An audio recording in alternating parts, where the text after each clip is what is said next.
अस्तु मान्यः। मङ्गलाचरणं कुर्मः।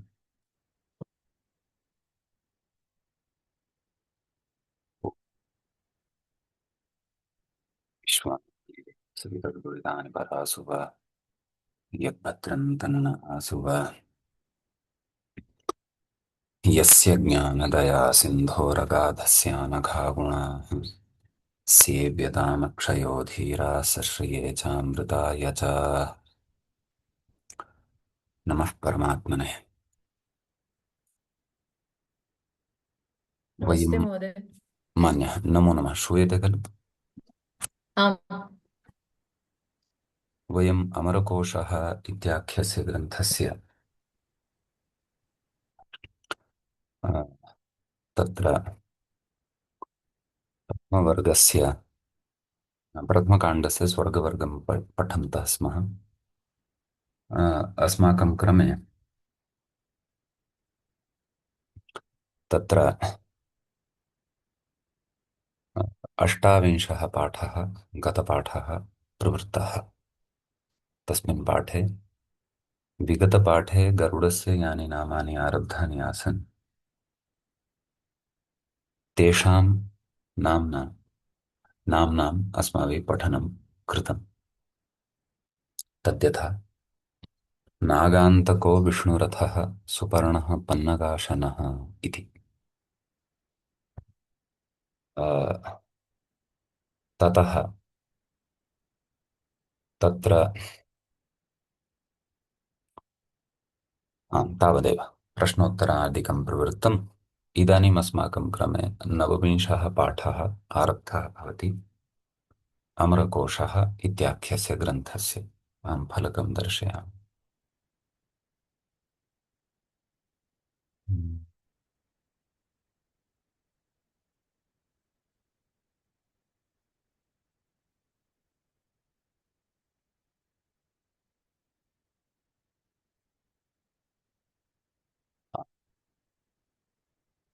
नवविंशः अथवा एकोनत्रिंशः पाठः आरब्धः भवति। हा, तत्र शम्भोः अष्टाचत्वारिंशत् नामानि प्रायः। आम्, अष्टाचत्वारिंशत् अथवा अष्टचत्वारिंशत् नामानि शम्भोः अथवा शिवस्य अस्माभिः इदानीं पठनीयानि वर्तन्ते। तदर्थं पञ्चपद्यानि अग्रे वर्तन्ते। तेषु प्रथमं पद्यम् अद्य वयं पठामः। शम्भुरीशः पशुपतिः शिवः शूली महेश्वरः ईश्वरः सर्व ईशानः शङ्करश्चन्द्रशेखरः इति। अत्र प्रथमं पदं भवति शम्भुः इति। अस्य निर्वचनं क्रियते। शम् अर्थात् सुखं भवति इति शम्भुः। अ, अत्र कश्चन विशेषः अस्ति। शम् अर्थात् सुखम् अपि च अग्रे उक्तं भवति। तथा चेत् भवति इत्यनेन तु शम्भुः इत्यनेन क्रियायाः एव बोधः भवति खलु। भावस्यैव बोधः भवति। कश्चन तत्र शं करोति यः शिवः तादृशस्य तु बोधः न भवेत् खलु। भवति इति यदि वदामः तर्हि तत्र उच्यते अन्तर्भावित ण्यर्थात्। नाम अत्र भूधातुः यः स्वीक्रियते सः अन्तर्भावित ण्यर्थः वर्तते। नाम अन्तः भावितः अर्थः यस्य सः अन्तर्भावित ण्यर्थः। तर्हि अन्तः नाम कुत्र इति चेत् तत्र धातोः अन्तः नाम धातुः भू अस्ति सत्तार्थकः। तस्मात् तत्र णिच् प्रत्ययः न क्रियते, परन्तु णिचः अर्थः तत्र धातौ अन्तर्भाव्यते, चिन्त्यते, लक्ष्यानुरोधेन एतद् भवति। एतादृशः विचारः कदाचित् पूर्वमपि आगतः। व्याकरणे तु एषः विचारः बहुत्र चर्च्यते। नाम प्रेरणार्थकः णिच् तत्र न श्रूयते हेतुमतिचैतन्येन यः विधीयते, परन्तु तस्य णिचः अर्थः तत्र भवति इति अस्ति। तथा चेत् विग्रहः द्रष्टुं तु शं भवति एवमस्ति, परन्तु अर्थः अस्मात् आगमिष्यति शं भावयति। नाम शम् अर्थात् सुखं यद्वर्तते तस्य सुखस्य विद्यमानतां कारयति, सत्तां कारयति यः सः शम्भुः भवति इति। तर्हि एतादृशात् अन्तर्भावितण्यर्थात् भूधातोः नाम शम् इति उपपदे भूधातोः मितद्वादित्वात् डु प्रत्ययः वक्तव्यः इति किञ्चन वार्तिकम्। तेन डु इति प्रत्ययः भवति। तस्य उ इति अवशिष्यते।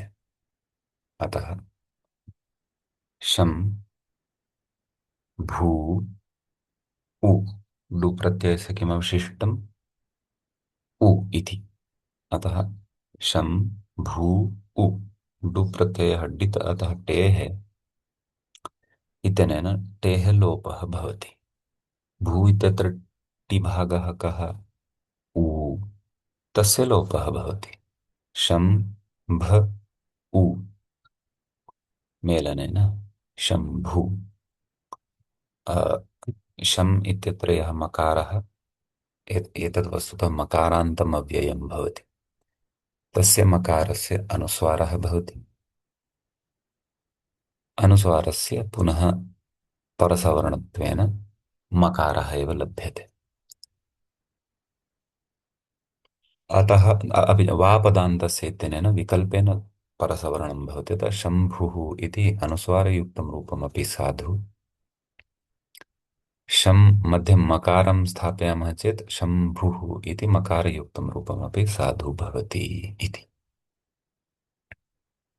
एवं शम्भुशब्दस्य विषये अत्र ज्ञातव्यम्। स्पष्टं खलु मान्यः?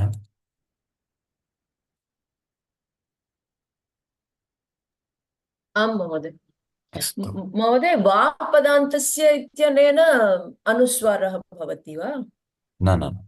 अनुस्वारः तु मोनुस्वारः इत्यनेन एव।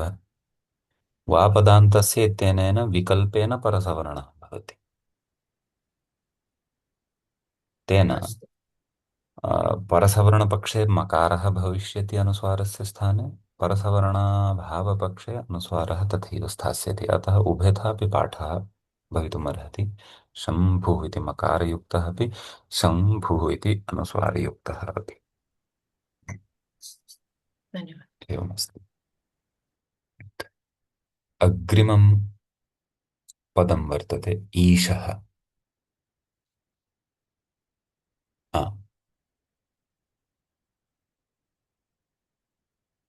तत्र वदति ईष्टे। ईश ऐश्वर्ये इति धातोः आत्मनेपदी धातुः लट्लकारस्य प्रथमपुरुषस्य एकवचने ईष्टे इति रूपं भवति। नाम ऐश्वर्ययुक्तः यः वर्तते सः ईशः भवति। ईशधातोः इगुपधज्ञा प्रीकिरः कः इत्यनेन सूत्रेण कप्रत्ययः भवति। तस्य अ अवशिष्यते। ईश अ ईश एषः धातुः दीर्घोपधः अस्ति, लघुपदः नास्ति, अतः उपधः गुणविषयः अपि अत्र न भवति। अतः इगुपधत्वात् कः नाम कः प्रत्ययः भवति तस्य अवशिष्यते। ईश ईश। धातौ तु विद्यमानः यः अकारः अत्र दृश्यमानः वर्तते, तस्य तु उपदेशे जननासिक् इत्यनेन इतसंज्ञा भवति, लोपः च भवति। तस्य भिन्नं प्रयोजनम् आत्मनेपद प्रत्ययविधानं तत्र प्रयोजनं भवति अनुदात्तं यत् आत्मनेपदम् इत्यनेन एवमस्ति। स्पष्टः द्वितीयः शब्दः अपि। अस्तु, कोऽपि प्रश्नः स्यात् इति प्रष्टुं शक्नुवन्ति मध्ये मध्ये अपि, अन्यथा अन्तेऽपि शक्यते। पशुपतिः अत्र उच्यते। पशूनाम् अर्थात जीवानां, पतिः अर्थात स्वामी इति। तत्र षष्ठी समासः भवति। सूत्रं षष्ठी इति एतदेव वर्तते। तत्र पशुशब्दः यद्यपि पृथक्तया यत्र पठिष्यते तत्र स्पष्टीकरणं भविष्यति, तथापि सामान्यतया तत्र दृशिर प्रेक्षणेन दर्शनार्थकः यः धातुः अस्ति, तस्मात् धातोः कुप्रत्ययः भवति, धातोः स्थाने पश्य इति आदेशः च भवति। अ, अपि च तत्र यकारलोपादिकं कृत्वा पशु इति शब्दः साध्यते। अविशेषेण सर्वं पश्यति इति पशुः इति कल्पद्रुमे अस्ति। सम्यक् विस्तरेण अग्रे पशुशब्दस्य चर्चां वयं करिष्यामः। पतिः शब्दः तु अस्माभिः बहुधा चर्चितः। पाधातोः डति प्रत्ययं कृत्वा पतिशब्दः रक्षणार्थकः भवति। अतः पशूनाम् अर्थात् जीवानां, वस्तुतः पशुशब्दः अ, मानवेतरप्राणिनः ये सन्ति चतुष्पादः तेषां कृते अपि व्यवह्रियते, परन्तु पशुशब्दः सर्वेषां जीवानां कृतेपि व्यवह्रियते। अविशेषेण सर्वं पश्यति इति व्युत्पत्त्या, अथवा पश्यति इति पशुः इत्यपि निर्वचनं श्रूयते। अथ तादृशानाम् अस्माकं जीवानां सर्वेषामपि पतिः पशुपतिः शिवः भवति इति। अग्रिममस्ति शिवः इति। तत्र शिवम् इति मङ्गलार्थे पदं भवति। तत् शिवम् अस्य अस्ति इति शिवः। शीधातोः औणादिके वन् प्रत्यये शिव शब्दः साध्यते, मङ्गलार्थकः। नपुंसकलिङ्गे भवति तत्। अतः तादृशं तत् शिवम् अस्य अस्ति इति अर्थे शिवशब्दात् अर्ष आदिभ्योच् इति एकं पाणिनीयं सूत्रं, तेन मतुवर्थे अच् प्रत्ययः भवति। अतः शिव अ वकारोत्तरवर्तिनः अकारस्य लोपः भवति यस्य इति चैतन्येन शिव अशिव विभक्तिकार्ये कृते शिवः इति प्रयोगः सिद्धः भवति।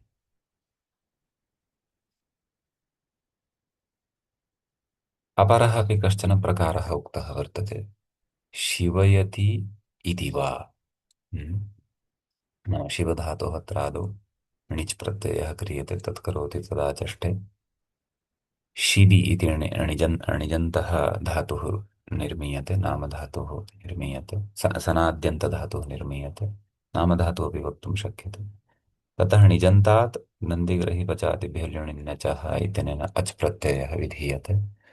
शिवि अ, ततः णिर्णिट् इत्यनेन इकारस्य लोपः भवति। शिव अ, शिव विभक्तिकार्ये कृते शिवः। एवमपि काचित् व्युत्पत्तिः अत्र दृश्यते। नाम शिवयति नाम तदेव कल्याणं करोति इति भावः, तावदेव शिवं करोति इति भावः। तत् करोति तदा चष्टे शिवं करोति यः सः शिवः भवति इति। अपि अपरः कश्चन शिवः इति शब्दस्य व्युत्पत्तिप्रकारः उक्तः। महोदय, शिवं करोति इति निच् भवति वा? आम्। शिवं कारयति इत्येव निच् भवति खलु? न न न न, तत्तु अणिचः बहुविधाः भवन्ति। एकं तु एकः अस्ति। ओ एवं चोरः चोरकार्यं करोति इति चोरयति तद्वत् वा? हा, तद् नाम एकः णिच् अस्ति प्रेरणार्थकः णिच् हेतुमति च। एकः णिच् अस्ति स्वार्थे णिच्। हम्म, यथा स्वार्थणिच् कः, स्वशब्देन तत्र कः गृह्यते, धातुः। स्वार्थे णिच् भवति चुरादिगणे पठितेभ्यः धातुभ्यः, सत्यापपाशरूपवीणा इत्यादि सूत्रद्वारा चूर्णचुरादिभ्यो णिच् इति अस्ति खलु सूत्रम्। हम्म, अतः तत्र चुरधातोः अर्थः स्तेयार्थः, तस्मिन्नेव अर्थे अणिच् प्रत्ययः अपि भवति, भिन्नः अर्थः न भवति, नाम तत्र प्रेरणा नास्ति। तर्हि चोरयति इत्यस्य कोऽर्थः, नाम चौर्यं करोति, न तु चौर्यं कारयति इति। यद्यपि हेतुमान्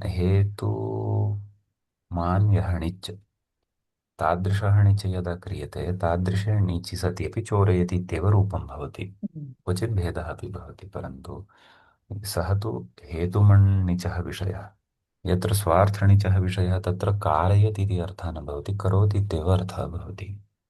अत्र अस्तु। यः णिच् अस्ति तत् करोति तदा चष्टे इति, एतस्य णिचः तु अर्थः एषः णिच् कस्माच्चित् शब्दात् भवति, प्रातिपदिकात् भवति।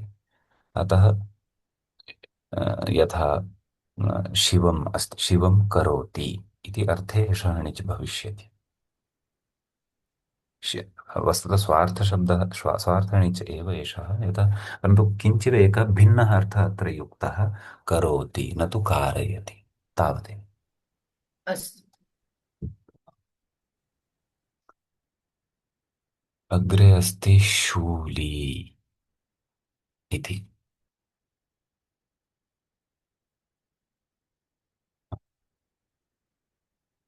तत्र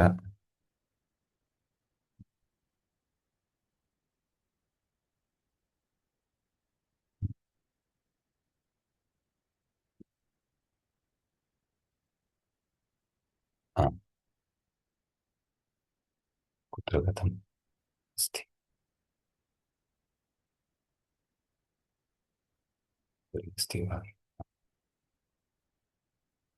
शूलि ईशितुम् शूलम् अस्य अस्ति इति अर्थे इनिः सूत्रं भवति। अत इनिठनौ इति सूत्रं भवति। शूलं भवन्तः जानन्ति एव, शस्त्रविशेषस्य नाम भवति शूलम् इति। तस्मात् अत्र इनि प्रत्ययः भवति। शूलशब्दे तु शूल इति धातुरेव अस्ति साक्षात्, शूलरोगार्थकः धातुः अपि दृश्यते। तस्मात् अच् प्रत्यये सति शूल इति शब्दः सिद्धः भवति। रोग रोगार्थे अपि भवति शूलशब्दः, अपि च शस्त्रविशेषार्थे अपि भवति। तत् शूलम् अस्य अस्ति इति अर्थे शूलशब्दात् इनि प्रत्ययः भवति। इनि एतस्य इन् अवशिष्यते, शूल इन्। ततः यस्येति चैतन्येन लकारोत्तरवर्तिनः अकारस्य लोपः भवति शूलिन्। ततः सुप्रत्यये यथा स्वामिन् शब्दस्य स्वामी स्वामिनौ स्वामिनः इत्येवं रूपाणि भवन्ति, तद्वत् प्रकृते शूली शूलिनौ शूलिनः इत्येवं रूपाणि भवन्ति। एवम् अग्रे महेश्वरः इति अस्ति। तर्हि तत्र पश्यन्तु एकक्षणं। महेश्वरः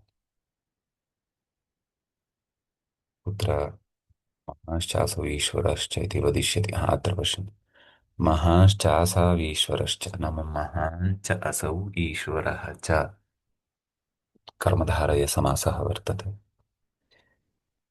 तर्हि पूर्वपदं महत् भवति, उत्तरपदम् ईश्वर इति भवति।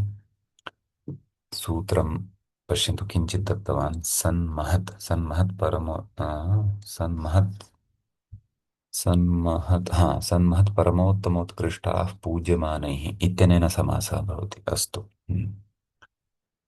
अपि च महत् इत्यत्र यः तकारः अस्ति तस्य तकारस्य आकारादेशः भवति। अत्र सूत्रं न दत्तमस्ति, तदहं वदन्नस्मि। आन् महतः समानाधिकरणजातीययोः इत्यनेन सूत्रेण महत् शब्दस्य यः तकारः अस्ति तस्य स्थाने आकारः भवति। का स्थितिः जायते?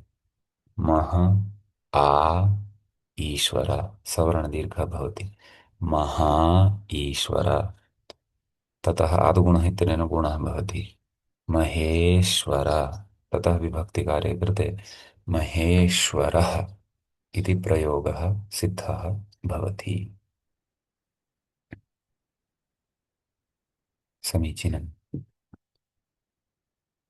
ईश्वरशब्दस्य च व्युत्पत्तिः अग्रे उच्यमाना वर्तते।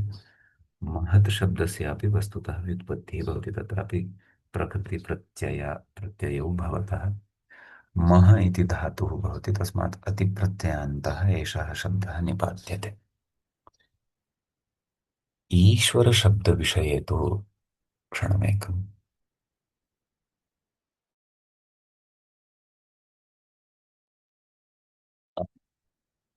ईश्वरशब्दविषये तु अग्रे उच्यमानं वर्तते, नाम शिवस्य अन्येषु नामसु ईश्वरशब्दः अपि एकः अस्ति। तत्र पश्यन्तु, ईशितुं शीलम् अस्य, ईश ऐश्वर्य इति धातुः उक्तं खलु, नाम ऐश्वर्यं कर्तुम् अथवा ऐश्वर्यशालिना भवितुं शीलं नाम स्वभावः अस्ति अस्य इति अर्थे।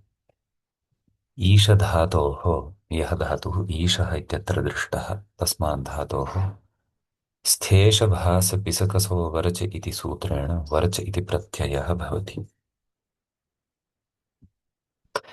तस्य वरचः वर इति अवशिष्यते। ईश वर, ततः ईश्वर इति स्थिते विभक्तिकार्ये कृते ईश्वरः इति प्रयोगः सिद्धः भवति। समीचीनम्। अग्रिमं नाम वर्तते शर्वः। तद्विषये किं कथयति पश्यन्तु। हाँ, शृणाति अर्थात हिनस्ति, नाम हिंसार्थकः एषः धातुः अस्ति। नाम यः हिंसां करोति, केषां हिंसां करोति इति चेत् अस्माकं दुष्कर्मणां हिंसां करोति, पापाचारस्य हिंसां करोति, मङ्गलं च करोति। अतः शृ हिंसायाम् इति धातोः एषः प्रायः दीर्घऋकारान्तः अस्ति इति स्मरामि। एकवारं धातुपाठं पश्यन्तु। इति धातोः कृगृषुदृषिभ्यो वः, अत्रापि ह्रस्वऋकारान्तत्वेनैव पठितः स्यादपि द्रष्टव्यम्। अतः शृ धातोः वप्रत्ययः भवति। शृ व सार्वधातुकारधातुकयोः इत्यनेन गुणः भवति, ऋस्थाने अर् इति गुणः भवति। शर्व शर्व विभक्तिकार्ये कृते शर्वः इति प्रयोगः च सिद्धः भवति मन्यः। अग्रिमं नाम पठामः ईशानः। एतद्विषये किं कथयति पश्यामः। पश्यन्तु इत्येतस्य व्युत्पत्तेः अन्यविधः अपि प्रकारः उक्तः अस्ति। शर्वगतौ इति धातोः शोपदेशः, परन्तु तत्र शर्व इति शब्दः न सिद्ध्यति, सर्वः इति शब्दः सिद्ध्यति। धात्वादेशस्य इत्यनेन शकारस्य स्थाने सकारः भवति, नाम सर्वः इत्यपि तस्य एकं नाम श्रूयते। तत्र प्रमाणं क्वचित् श्लोकमपि यच्छति, कस्यचित् ग्रन्थस्य सर्वस्तु शर्वो भगवान् शम्भुः कालञ्जरः शिवः एवं रीत्या। अस्तु, ईशानशब्दविषये पश्यामः। ईष्टे तच्छीलः नाम अत्रापि तथैव नाम ऐश्वर्ययुक्तं ऐश्वर्ययुक्तः स्वभावः यस्य वर्तते। ऐश्वर्यं नाम यस्य सविधे अपरिमितं ज्ञानम्, असीमं ज्ञानम्, असीमा शक्तिः, सीमारहितं सामर्थ्यं भवति, तद् ऐश्वर्यम् इति उच्यते। तादृशम् ऐश्वर्यम् एव यस्य स्वभावः वर्तते, तादृशे एव अर्थे प्रकृते ईशधातोः ताच्छील्यवयोवचनव्यक्तिषु चानश इति एकं सूत्रं वर्तते। तेन सूत्रेण चानश इति प्रत्ययः भवति। चानशः आन इति अवशिष्यते। तत्र चकारस्य शकारस्य च इति संज्ञा भवति, आन इति अवशिष्यते। अतः तत्र ईश आन ईशान इति मेलनेन ईशानः इति प्रयोगः लब्धः भवति। ईशानः इति संज्ञा सिद्धः भवति मान्यः। ततः अग्रे अस्ति शङ्करः, तदनन्तरं चन्द्रशेखरः। शङ्करः इत्येतस्य व्युत्पत्तिं पश्यामः। शङ्करोति इति शङ्करः कुत्र अस्ति? अत्र, हा तदेव शङ्करोति इति शङ्करः। तदेव शम् इति मङ्गलार्थकम् अथवा शिवार्थकं यदव्ययं वर्तते, तस्मिन् उपपदे सति कृधातोः शमिधातोः संज्ञाया इत्यनेन सूत्रेण अच् इति प्रत्ययः भवति। अतः शम् कृ अच् धातोः, कृ धातोः ऋवर्णस्य स्थाने गुणः भवति।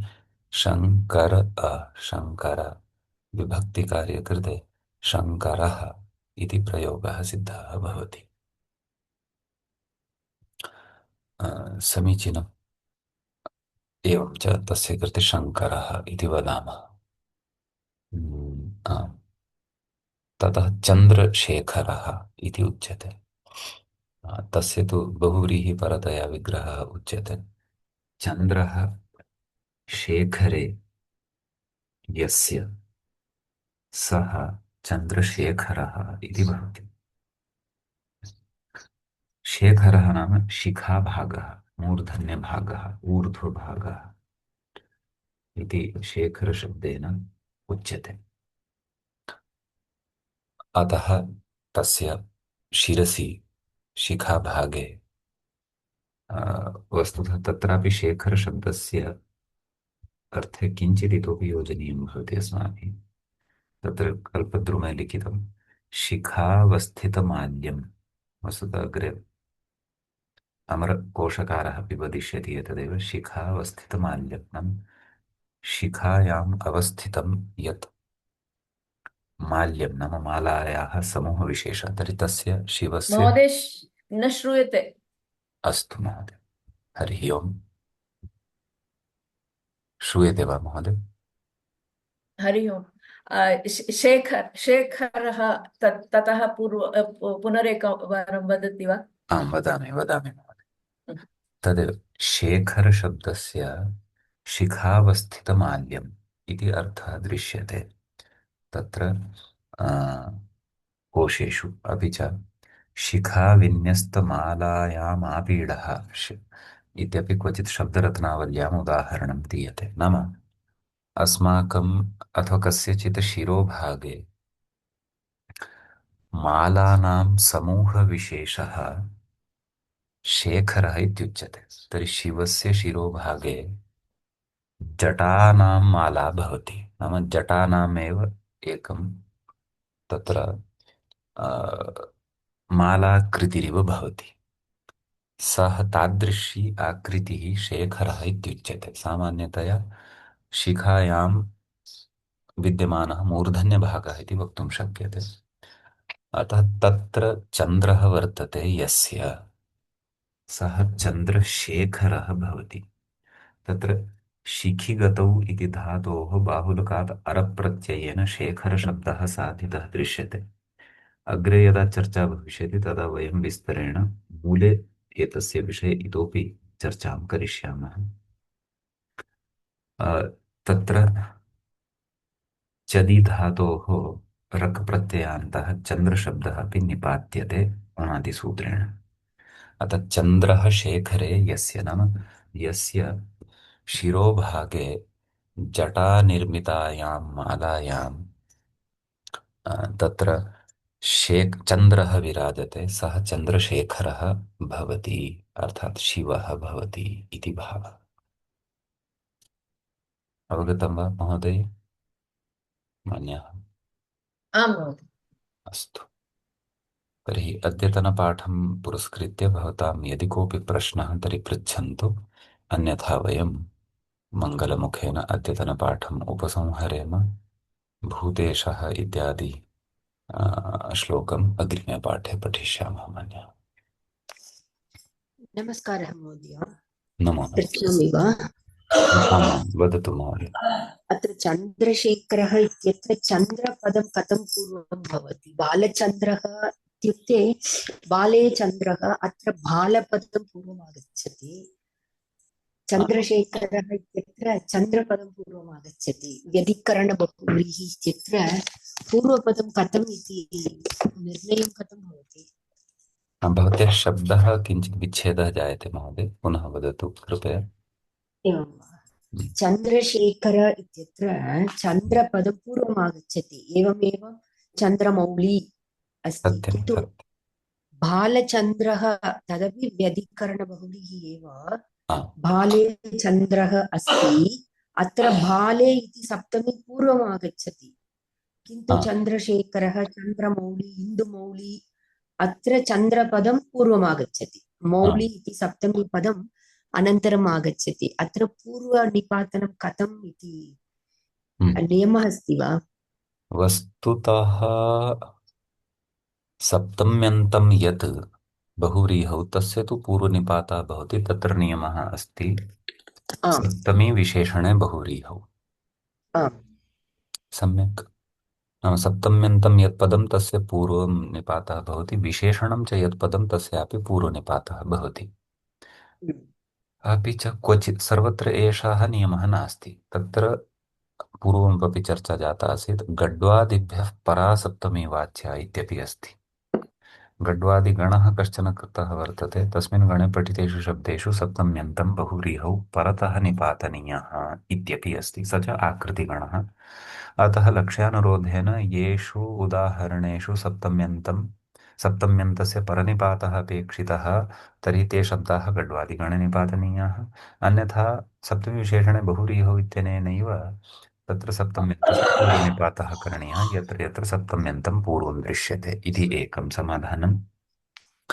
प्रकृते अत्र पश्यतु विग्रहं, चन्द्रः शेखरः यस्य इति विग्रहः कृतः व्याख्यात्रा। एषः चन्द्रमेव शेखरं मन्वानः। चन्द्रः शेखरः, शेखरमेव चन्द्रं मन्वानः। अतः अत्र तथा यदि प्रकृते यदि पश्यामः तर्हि चन्द्रः इति शेखर इत्येतस्य विशेषणकोटौ प्रविष्टः। कः? चन्द्रः। तर्हि चन्द्रः अत्र विशेषणं यदि अस्ति तर्हि सप्तमे विशेषणे बहुव्रीहौ इत्यनेन चन्द्रस्य एव पूर्वनिपातः भविष्यति। अस्तु। तथा चेत् शेखरशब्दः यः अस्ति सः अत्र चन्द्रार्थे एव प्रयुक्तः इति भावः। नाम चन्द्रः शेखरः यस्य, शेखरशब्दस्य च व्युत्पत्तिः उक्ता खलु। नाम शिरोभागे निर्मित माल्यभागविशेषः इति। तर्हि एषः यद्यपि अत्र सप्तम्यन्ततया अपि विग्रहः कर्तुं शक्यते, चन्द्रः शेखरे यस्य, परन्तु तथा चेत् तर्हि तदेव सप्तम्यन्तं यदि स्वीकरणीयं तर्हि गड्वादिगणे अस्य अन्तर्भावं कृत्वा सप्तम्यन्तस्य परनिपातः वक्तव्यः। अन्यथा अत्र समानाधिकरणत्वं यदि वर्तते, नाम चन्द्रः शेखरः उभयम् अपि प्रथमान्ततया श्रूयमाणम् अस्ति, तर्हि चन्द्रः इति विशेषणकोटौ निवेशनीयः। सप्तमीविशेषणे बहुव्रीहौ इत्यनेन चन्द्रः इत्येतस्य पूर्वनिपातः कर्तव्यः महोदय। अस्तु महोदय, धन्यवादाः। एवमेव श्रुतं विषकण्ठः कण्ठे कालः इत्यपि आम् श्रुतम्, आम् अवगतं। धन्यवादः। कट्वादि इति गणे अस्ति चेत् पूर्वनिपातनं न भवति। अस्तु, अस्तु धन्यवादाः। अस्तु महोदय। धन्यवादाः। अत्र एकम् ऐडी पश्यामि, लैफ् सूत्रास्। एतद् ऐडी तः के प्रविष्टाः सन्ति महोदय? भवतां कृपया परिचयं वदन्तु। मम अस्ति। अस्तु भवतां प्रथमवारम् आगच्छामि अस्तु अस्तु लण्डन्। अस्तु महोदय, स्वागतं स्वागतं, नमो नमः। धन्यवादः। अन्यः कोऽपि प्रश्नः चेत् वदन्तु, अन्यथा मङ्गलाचरणं कुरु। किञ्चित् मम ज्ञानं तु न्यूनमेव अस्ति, अतः अहम् एवं शृणोमि इदानीं तु। आम् आम्, भवतां नाम महोदय? मम नाम वाणिश्री महोदय। एवं, कुतः महोदय? अस्तु अस्तु, स्वागतं, धन्यवादः, न श्रुतं।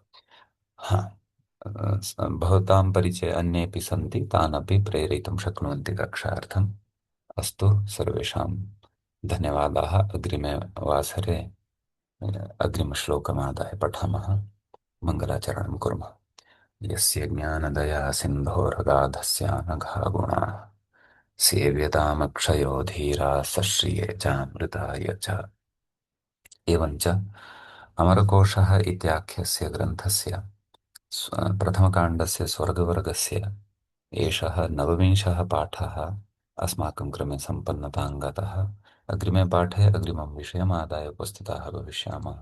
तावता नमः सर्वेभ्यः भवद्भ्यः श्रोतृभ्यः।